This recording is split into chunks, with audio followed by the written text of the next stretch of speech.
Nous, on va parler recrutement, on va parler emploi, comme tous les lundis. Et aujourd'hui, vous allez voir une centaine de postes à pourvoir sur l'année 2007 dans une seule entreprise à Amiens. Et c'est Caroline et François qui sont venus nous en parler. Bonjour à tous les deux. Bonjour. Merci d'être sur le plateau. Avant de parler des postes avec vous, Caroline, comment on les gère du côté de Pôle emploi, on va peut-être dire un mot sur l'entreprise que vous représentez, François. Coriolis, donc Ouais. Coriolis, c'est un acteur historique des télécoms, qui propose depuis maintenant près de 30 ans des solutions sur la téléphonie fixe et mobile, notamment au travers d'un réseau de magasins, puisqu'il y a plus de 200 boutiques Téléphone Store au niveau national. Et Coriolis, depuis une petite vingtaine d'années, a démarré une branche service dans les centres de contact et en relation client. Donc c'est là où il y a des postes à pourvoir pour l'année 2017, c'est bien ça ? Effectivement. Donc sur le site d'Amiens, qui est le site historique de Coriolis Service, nous avons recruté effectivement d'ici de novembre à peu près jusqu'à mars une centaine de CDI en temps complet sur le site d'Amiens. Comment ça se fait qu'on propose autant de postes ? Comment ça se fait qu'on emploie autant de personnes ? Qu'est-ce qui se passe ? Pour deux raisons. La première, c'est qu'on a des clients historiques qui nous confient leurs prestations qui sont également en croissance d'activité, soit de par la saisonnalité, soit de par leur offre commerciale. Et puis, on a une stratégie également chez Coriolis Service de développer d'autres secteurs d'activité, notamment l'assurance, qui nous a valu effectivement de rentrer de nouveaux clients qui justifient effectivement ces recrutements. Alors les recrutements sont déjà ouverts d'ailleurs ou sont en train de s'ouvrir. Caroline, comment ça se passe ? Vous travaillez depuis plusieurs années, c'est ça, avec cette entreprise amiénoise ? Vous êtes en contact depuis très longtemps ? On est en contact depuis plusieurs années, effectivement. On a mené des actions de formation, on a fait plusieurs actions pour aider l'entreprise à recruter. En l'occurrence, on a utilisé une méthode qui s'appelle la méthode de recrutement par simulation. Et cette méthode s'adresse en tout cas à tous les publics qui souhaitent se positionner sur les postes de téléconseiller. Exactement, c'est votre stratégie aussi au niveau ressources humaines, c'est l'égalité des chances. Exactement. On ne recrute pas sur un CV, sur un diplôme, on recrute sur des compétences. Exactement. Effectivement, le diplôme, on fait abstraction. Alors c'est vrai que si on a une expérience commerciale ou un diplôme sur le commerce, c'est un plus. Ouais, c'est un clairement. plus, oui. Par contre, ce qui compte, nous, effectivement, ce sont les compétences, les aptitudes, l'appétence qu'on va avoir effectivement dans le métier de la relation qu'on a avec l'autre, les compétences, que ce soit à l'écrit ou à l'oral, puisqu'on est maintenant sur des métiers de relations clients multicanales. On va traiter aussi bien du téléphone que de l'écrit, au travers des emails ou des courriers. Donc effectivement, c'est bien les compétences qui vont être la base du recrutement. Une centaine de postes, alors on dit plus téléconseiller, on dit conseiller clientèle à distance ou conseiller commercial à distance. C'est vraiment une centaine de postes sur ce même profil ? Exactement. Alors avec deux tendances. Effectivement, soit les métiers de la relation client, on va avoir plutôt des contacts entrants, où on va informer, renseigner, initialiser un dossier pour un client. Ou un autre pan du métier, c'est plutôt des appels sortants. Là, on va faire plutôt de la prospection, de la rétention.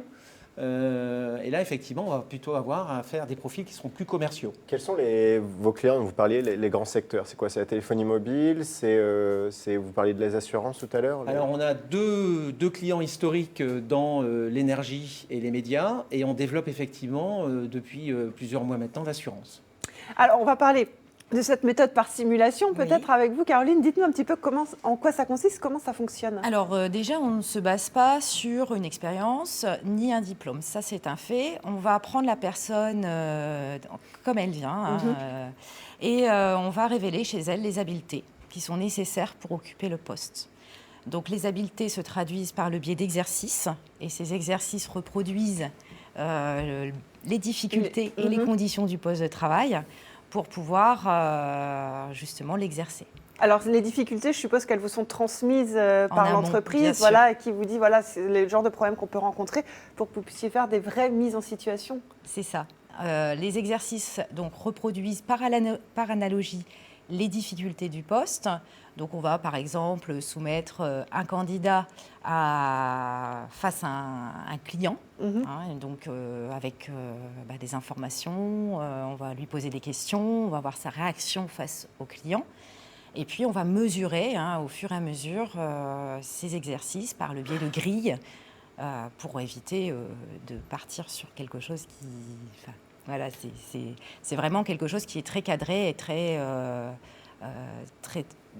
dans le fonctionnement, on part vraiment sur le poste par lui-même. On ne va pas innover. Quelles sont les difficultés sur ce type de poste? C'est les horaires peut-être, le stress, c'est des choses inhérentes? Le client pénible. Oui, alors effectivement, on peut être confronté parfois à des clients ou des situations qui sont parfois un peu délicates à gérer. Dont les difficultés, c'est... ça va tenir effectivement dans la capacité à tenir et à gérer une relation, et puis aussi à gérer les outils informatiques, parce que on sait que la relation se digitalise, donc elle multiplie finalement les interactions et les outils. Donc ce qu'on va attendre aussi des candidats, c'est qu'il y ait aussi une aisance technique et une aisance avec les outils informatiques. Allez, parlons concrètement, comment on fait pour postuler? Comment ça se passe? Alors, il y a une offre On va voir la sur fiche, Pôle emploi.fr, également sur le site donc, de Pôle emploi. Et puis, on va positionner les candidats, on va leur proposer de participer à une réunion collective et on va leur expliquer le cheminement pour pouvoir arriver jusqu'à l'entreprise, en tout cas. Est-ce qu'aujourd'hui, vous, en tant que recruteur, en tant qu'entreprise, ces méthodes par simulation, c'est quand même un vrai avantage? Ah oui, tout à fait, parce qu'on colle le plus possible effectivement à la définition et ce sont effectivement des points réguliers qu'on a avec nos homologues de Pôle emploi, justement pour définir les profils et cerner les tests et la qualité finalement de cette plateforme de recrutement.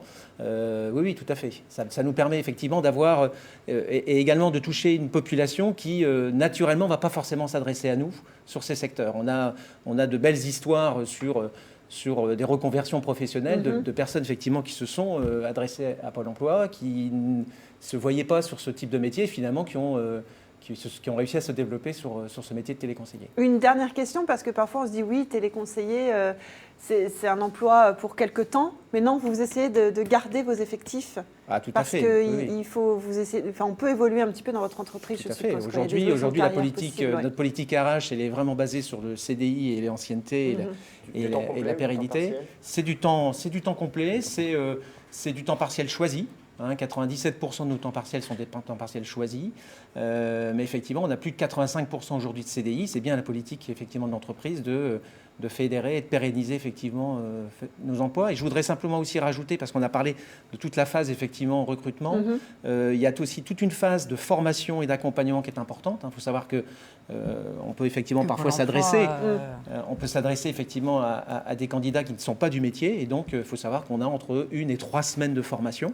En interne. En interne, théorique. Et ensuite, on a des phases de tutorat qui vont permettre effectivement une montée en compétences progressives. Eh ben super. Merci beaucoup François et Caroline d'être venus nous parler de ce recrutement. Je vous rappelle qu'il y a une centaine de postes à pourvoir d'ici le mois de mars. Alors n'hésitez pas à envoyer des courriers à Pôle emploi, à l'entreprise ou directement passer par France 3 et on fera passer les messages. Allez, on va rêver un